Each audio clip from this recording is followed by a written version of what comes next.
In recent years, found footage has become a popular horror subgenre.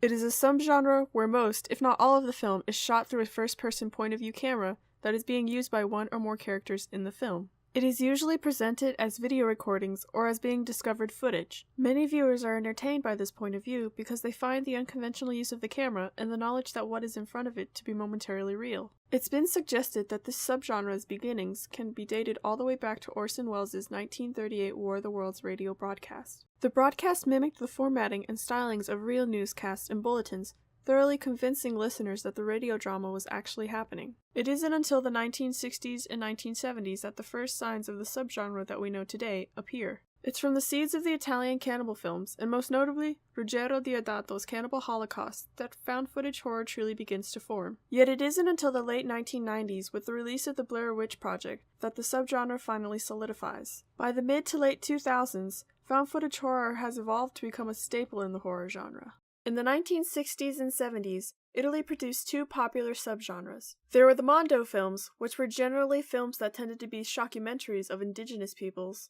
That is, these films would exploit taboo topics from these foreign cultures. And branching off from these Mondo films was the cannibal subgenre. One film in particular got international attention, but not for its cinematic genius. Ruggero Deodato's Cannibal Holocaust features a professor who travels to the Amazon to discover the fate of a film crew and to recover any footage they may have left behind. The footage that was recovered reveals that the crew terrorized the natives for their film, including burning down one of the villages, before they were ultimately killed.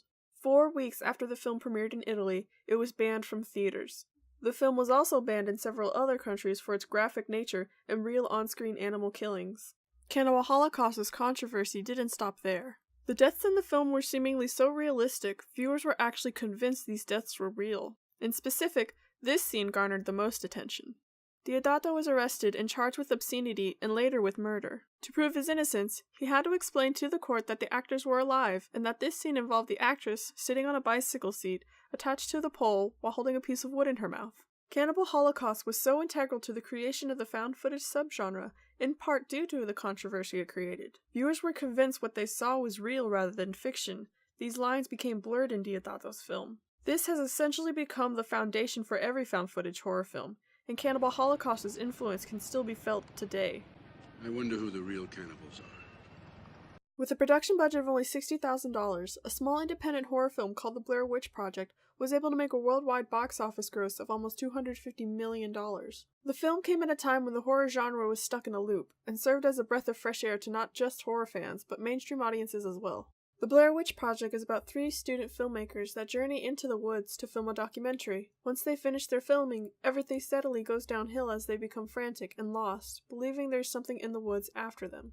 Among the many reasons for its surprising popularity was the film's marketing campaign. To promote the film and to further blur the lines between fact and fiction, the directors created a website that established the fake mythos and history of the Blair Witch. The site featured the same documentary-like structure as the film itself. Alongside this site, the filmmakers also created a TV special called The Curse of the Blair Witch, which was a mockumentary about the legend of the Blair Witch and the 3 missing filmmakers from the film. This sort of viral marketing campaign, at a time where the internet was just beginning to emerge, was vital to the film's success. While Cannibal Holocaust laid the foundation for the found footage subgenre, the Blair Witch Project is what brought the subgenre to mainstream audiences around the world. Its shaky and rapid camera movements created a disorienting experience that helped to convince audiences that the film was being shot by these amateur filmmakers themselves. In addition, the camera usage was to also develop a sense of reality and help audiences feel as though they were right there with the characters. A characteristic that becomes present in future found footage horror films is the necessity to be relatable.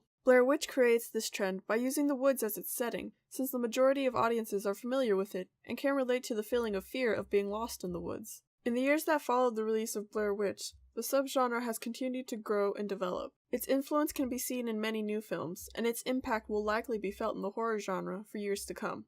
Despite the fact that Blair Witch was able to bring attention to the found footage subgenre, The subgenre's rise was plateaued due to the emergence of torture porn horror films, such as Saw and Hostel in the mid-2000s. The subgenre finally returns with the release of yet another low-budget indie turned box office hit film, Paranormal Activity. Created in 2007, but not released in theaters until 2009, Paranormal Activity is a film about a young couple who attempt to record any odd occurrences in their home due to the fact that the woman claims to have a demonic presence following her since childhood. Much like Blair Witch, Paranormal's budget was small, being about $11,000, and made a huge profit, grossing over $190 million worldwide. One difference between the two films, though, is the usage of the camera. In Blair Witch, the camera was strictly handheld. In Paranormal, though, the camera is not only handheld, but it is served as a surveillance device as well. In these scenes, mostly at night, the camera is completely stationary. With this method, the audience can become anxious and hyper-aware of any movement the camera may catch, which is why these scenes tend to hold the most frights. Films like Blair Witch and Paranormal Activity come from meager budgets, yet have garnered great success. The numbers behind it all matter, because aspiring and independent filmmakers can easily create films in this subgenre as well. Independent found footage films continue to thrive and grow internationally due to how little money is necessary to make a good film. After the success of Paranormal Activity, many more found footage films began to spring up in Hollywood. One such film was 2008's Cloverfield. Cloverfield is about a group of young adults who record their escape from New York during a monster attack. Of all the films mentioned so far, Cloverfield had the biggest budget, with $25 million, and grossed about $170 million worldwide. A far cry from the budgets used for both Paranormal and Blair Witch. To make the audience feel as though they were experiencing the events firsthand, the camera in Cloverfield is completely handheld.